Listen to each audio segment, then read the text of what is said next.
What's going on, everybody? Sharkbite here. We are going to be looking at today the Physical Bleed Curse Warlock. What this will be, it will be a quick overview, an explanation of the gear, the passives, the skills, and the stats for this class and why we took each of them. So without further ado, let's get into it with the stats portion of this.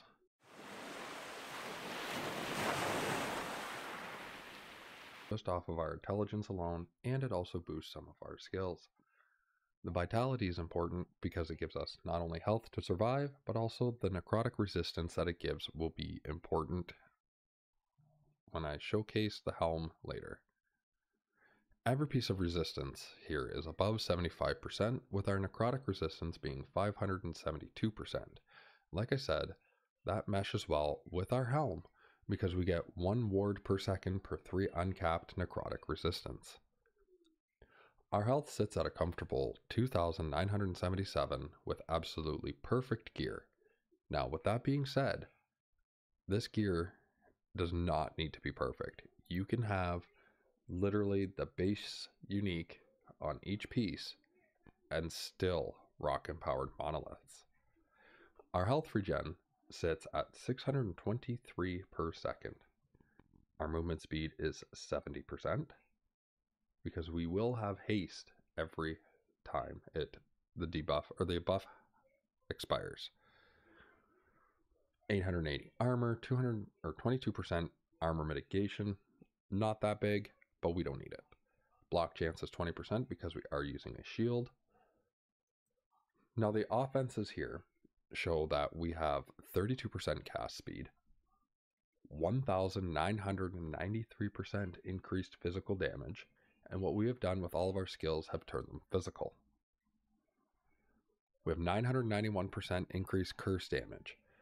The curses that we do about 13 to 14 of them, and the damage that they deal is absolutely unreal. But the bread and butter of this build is the bleeds. Now, we have 358% bleed chance, and what that means, if you don't know, is that every time we apply a single bleed dot, we will actually get 3, sometimes 4, depending on how it rolls. We do 1,012 damage per 3 seconds.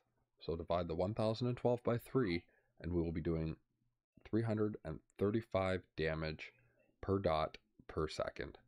And as you can imagine and see behind me, that sometimes we get our dots up and over 100 and over 200 dots, which would be respectively 33,500 damage per second, or 67,000 if we hit the 200 mark. And along with dots, you obviously also need increased duration so that our dots do not fall off as quick. Alright, we're going to go over the equipment, idols, and blessings.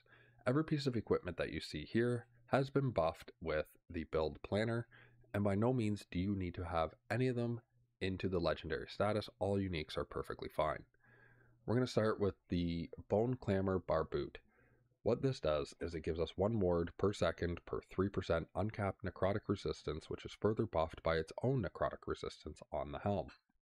If you happen to find and be able to slam levels to Rip Blood and increase spell damage, or increase damage to Rip Blood and Blood Shatter itself, absolutely great, but again, not needed.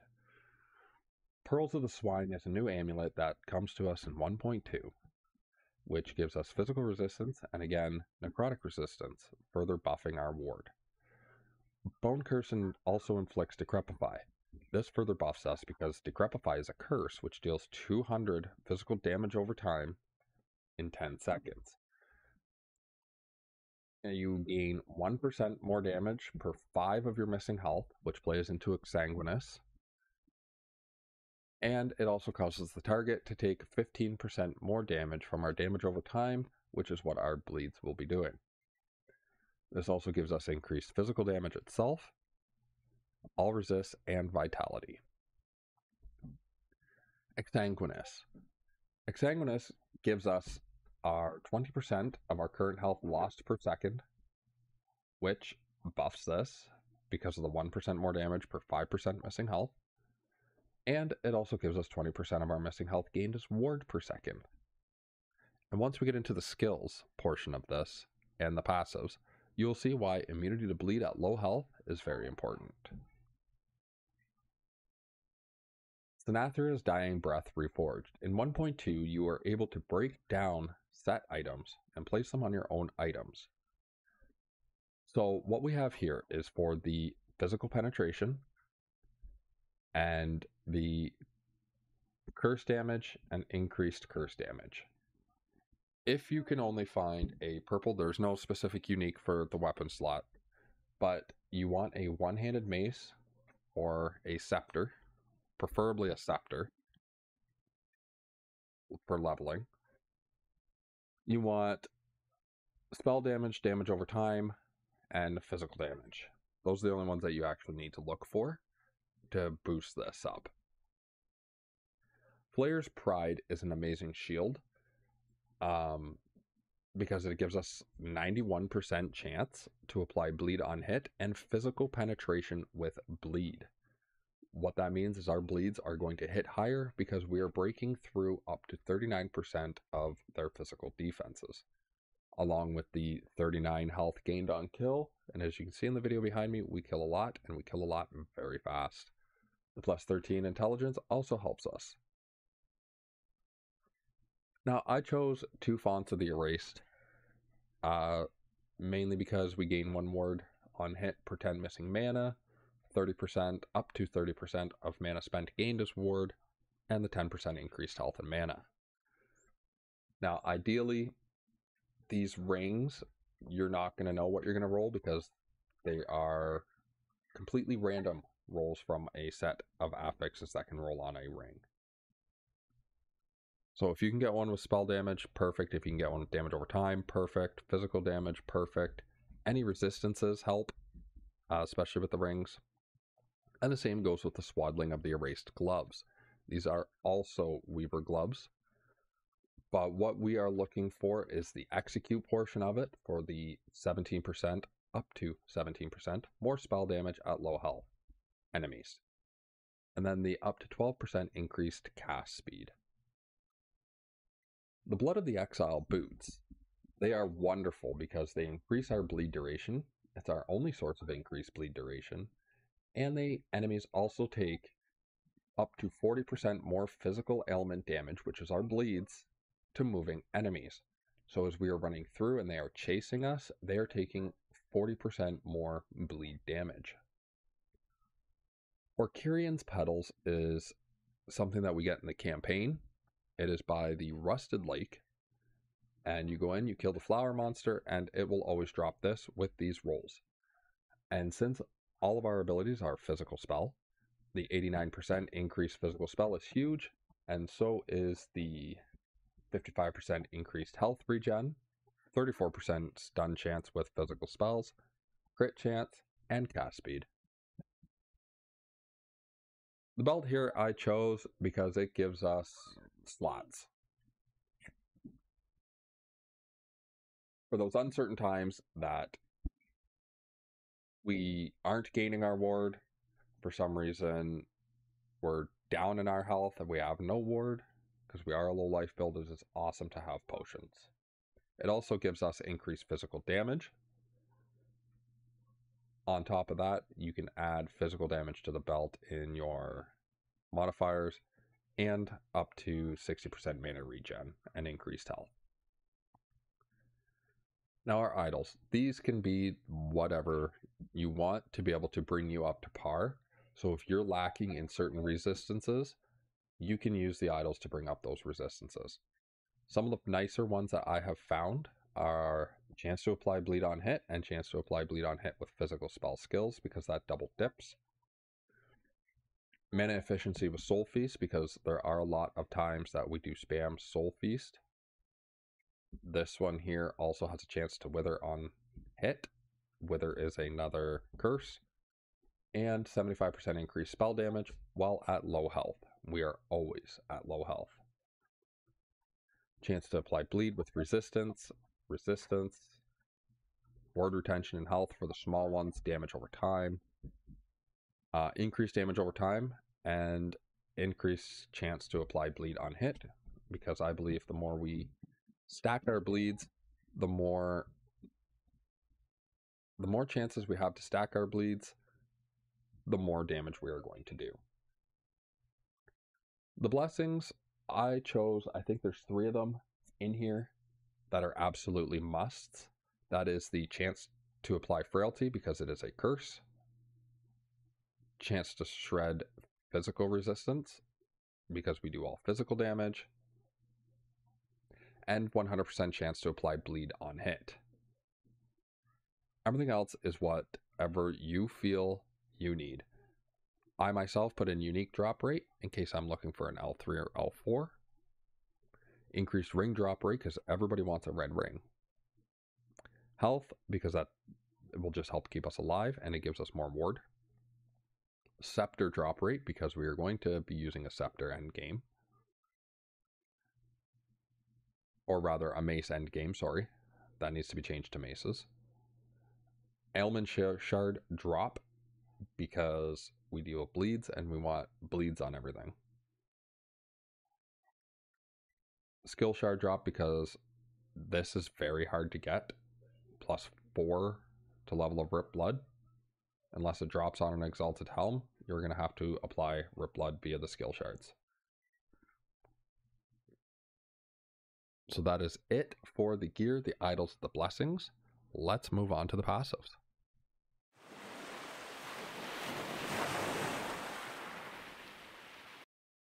Okay, on to the passives. We have Forbidden Knowledge. So what I'm going to do is I'm just going to go through the passives. I'm not going to take you through where to take the passives. You can find the link to the planner down below in the description.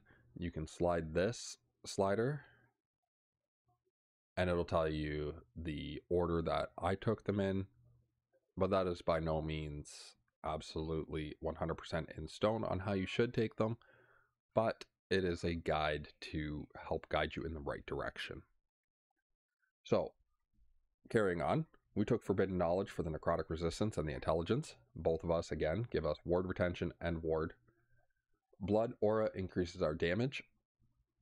It's not the most useful part to us because we go into Blood Pact, which increases our damage, but every time we kill something, it takes away a portion of our health. In turn, takes a portion of our ward away, not our health. But the 48% increased damage does help on this one. And then we take Crimson Gluttony for the health regen and the reduced health drain. Moving into the Warlock tree, we took mana regen because we do spend quite a bit of mana. As you are running along, you are going to be spamming Chthonic Fissure and Bone Curse. So we're going to need that mana back. Increased damage over time because we deal with Dotted, and more damage over time to Cursed because everything we do applies a curse. So we want a minimum of 5 points into this. Moving into Bleed Overload or Cauldron of the Blood.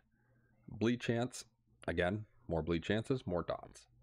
We want to hit that Bleed Overload because it'll cast Rip Blood onto 5 enemies once you hit that Bleed Overload, and it's nice because once we cast Chthonic Fissure and our Bone Curse, 9 times out of 10, we are at that 25 or more stacks of bleed combined. So you can have 25 enemies with 1 bleed stack and Bleed Overload will trigger. Spell damage for curses and increased area for curses. We want to be able to curse the whole screen. Your Rip Blood hits have a chance to bleed enemies. We are automatically casting Rip Blood whenever we deal a physical skill and there's a combined 25 stacks or more of bleed. So this helps with that. And then with the 4-point bonus, while you have Bleed Overload, you will cast Rip Blood at a nearby enemy each second, so it becomes an auto bomber for 12 seconds. Then we go into Spirit Leech, which will allow us to leech health against all cursed enemies. Again, we deal all curses. The armor and the health is great to have.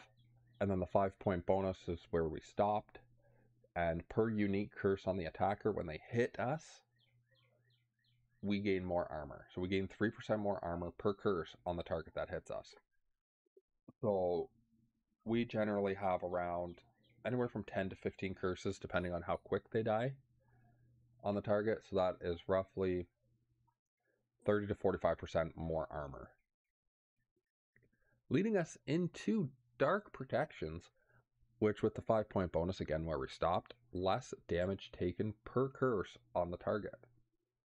So again, that's 24 to 30% less damage. Withering chance on hit is 100%, which is Withering is a curse, which causes us to take less damage. So not only are we taking less damage from Wither, we're also dealing more damage with Wither because of every time per unique curse we are casting and getting debuffs, buffs, what we need. So here we have Encroaching Darkness. When you directly cast a curse skill, you also afflict a number of enemies around the target location with anguish, which is you guessed it, another curse. It's going to curse 5 targets around our curse every time we pop Bone Curse. So this one right here, it just increases our damage over time, which is our bleed, and partially our curses, and gives us a little boost to 3% more damage over time per overload, because we only deal with 1 overload. This is where we gain a lot of our ward if we enter that danger stage, because not only does it increase our cast speed and our cast speed of our curses, the 3-point bonus cleanses all curses on both us and enemies, and then per curse. Now again, this is not per unique curse, this is per curse. So if you have 10 enemies with 13 curses on them around you or more, so 10 enemies, 13 curses, 100 ward per curse. So that is 13,000 ward every time that we hit that low threshold.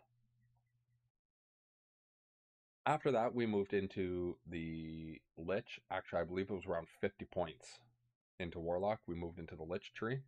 Again, use the passive tree progression and you'll be able to follow along very easily.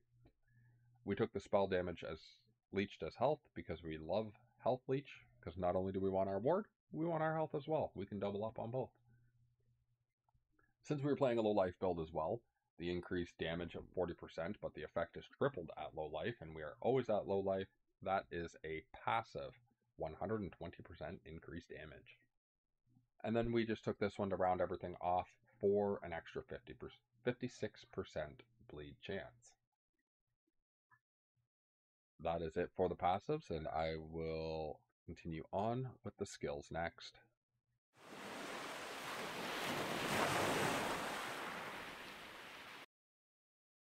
Now, working our way over to the skills, you will see that I took Spirit Plague, Bone Curse, Cthonic Fissure, Rip Blood, and Soul Feast. Starting with Spirit Plague. Again, you can use the skill tree progression. All I'm going to do is point at them and tell you why we took them. Pestilence, because it gives us increased damage over time, is 10%. It can stack up to 13 times, giving us a total of 130%. Hemorrhage, because we love stacking bleed on this build. This also gives us an extra chance to bleed on afflicted enemies by Spirit Plague. And then this is where we need Exsanguinous, because the bleed stacks, it gives us 3. Each time we inflict bleed, we get bleed penetration, but we are now also inflicted with bleed. With Exsanguinous, that takes that right out of the equation. Then we come down to mana efficiency, because we do spam it a lot. Increase cast speed and last longer. The longer we can have it on a target, the better. We just deal more damage over time. This one here is key because it now makes it a combo skill. So every time you directly recast Spirit Plague within 2 seconds, you cause up to 3 inflicted enemies to spread Spirit Plague to other enemies around them. So every time that meshes really well, so every time you double click it, you are then having a chance to imply bleed when you hit an enemy afflicted by Spirit Plague. And you're going to give them bleed because of this. And you get extra bleed penetration. The slow is not very important. The only reason we took that is to get to the frailty stacks, because frailty is another curse. Coming into Bone Curse, it is going to deal more damage. It doesn't really do much damage to begin with, but a little more damage helps. Down into Shred Armor, because we do physical, we want to shred their armor. Over into the Bleed Chance, because we want to stack those bleeds. And casting Bone Curse is our best way of gaining the blood overload from the passives. And then when Bone Curse times out, you cast Rip Blood on that enemy. So even if it does run out, we're casting Rip Blood, which then causes our overload, which then can cause 5 more Rip Bloods, which then can cause us to deal Rip Blood every second for 12 seconds. Marrow Thief just gives us bone armor, which is very nice. Marked for Death is great. So we're coming over here into Marked for Death, which is another curse. Lots of curses. And then, of course, we want to make the duration longer.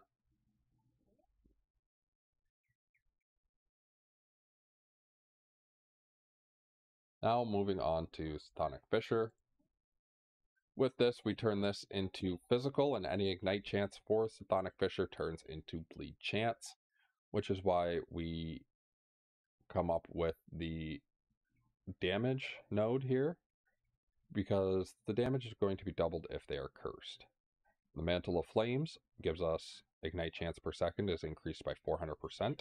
Then the Ignite chance per second, Ignite chance changes into Ignite chance per second by 400% and Ignite chance per second by 200%, which then turns it into a bleed. We come over to Torment because it lasts longer, and with Ignite, Poison, and Bleed that is caused by Cthonic Fissure, it will also last longer.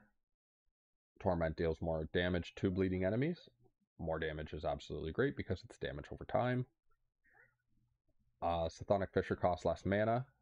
That is absolutely great, because if there is a cursed rare enemy or boss, we gain 6% of our mana back.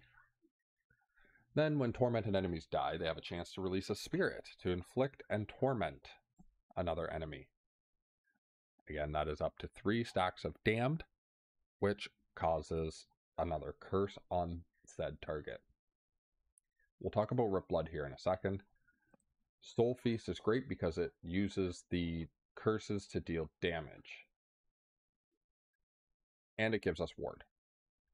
So what it does is it hits 13 enemies, up to 13 enemies closest to us, and deals damage based on their curses that they have.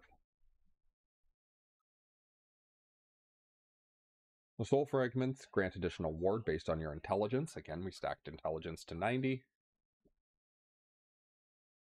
We are making it now, they grant us health instead of ward. The health restored is equal to the ward you would have been granted. Of course, we go into Bleed chance and physical ailment damage of Soul Feast based on per 100 missing health. And since we're going low health, we're going to go with this as it procs way more damage. When you kill an enemy, Soul Feast has a chance to create a blood splatter around the ground, which works into our Red Blood. And Soul Feast can hit more targets. It can hit up to plus 12 targets.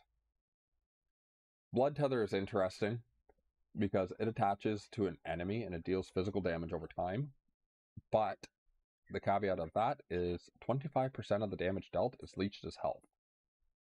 An enemy cannot have more than 1 tether at a time, and tether lasts 5 seconds. I have seen it on up to 5 or 6 enemies at a time. Excuse me. So we are just constantly gaining health back. Mana cost -9. That's really the only reason we took this. And the ward granted is 90% more, which feeds into more health. Inflicts withering on hit, which is another curse. And we gain a chance to get haste, which is 5%. The more fragments we have, the more chances we have at gaining haste. Now, into Rip Blood. This is where I find, not manually casting this, but this is where I find most of my damage comes from, is Rip Blood. So it has increased cast speed. We don't care about that because we're not casting it unless we absolutely have to. More healing. So the healing procs off of the 5 that we do damage to due to overload. The ones from where is that? Rip Blood on Curse Timeout, they heal us. The Blood Splatters heal us. Blood Splatters heal us. It's crazy. But Rip Blood also has a chance to deal bleed damage at 100% chance. So every time one of those hits, again, with all the multitude of other procs, it is going to cause bleed stacks. Blood Splatter is amazing. You have a 100% chance to cause blood splatter, and you can use multiple blood splatters. If we took 5 out of 5 in this, and the node directly to the right of it is Eviscerate. So now that Rip Blood has a significantly higher chance to make a blood splatter, but it costs more mana. It's okay, we auto-proc our Rip Blood, which causes every time it hits an enemy to cause 2 blood splatters. Now, with the 5 that come out of the enemies because of our blood overload, causes 10 of these blood splatters. 100% increased area, so it is absolutely massive. And we want just the extra 10% because we had an extra point left. That'll be it for the skills section. And to give a quick recap, we went over the equipment. It does not need to be perfect. The uniques are fine, and any of the modifiers that you see here, if they are on the item is good. There is a loot filter. If you click here, generate loot filter for this build, it is the one I'm using. It works absolutely incredible. We went over the passives. We went over the skills. Again, you guys can come down to the bottom here and look at the path that I took to make this build. Same with the skills. You click on one of these up here and you can see the exact pathing that I took to make this build work. Blessings are your choice. I strongly suggest Frailty on hit, Shred Fizz, and Chance to Bleed. And since this one is part of the campaign, go for it. This is massive. Yes, if you take the campaign quest all the way through, you will find Orcurian's Petals, which is absolutely game-breaking for this. Alright everybody, like I said, the link will be down below. So will my Discord link where you can come in, you can ask any questions. Doesn't even have to be related to this build. My Discord is designed to help people. It is designed for new people, returning veterans, and players that just love the game. So come on into the Discord. We will help you out. We'll play together. All that kind of lovely stuff. It is an absolute great community with the small amount of people that I do have in there currently. You can catch me live on Twitch. The link will also be down below. So I hope everybody has a great day. And make sure to comment down below what you are playing at the beginning of Season 1.2. Alright everybody, love and peace from the Shark, and I will see you all later.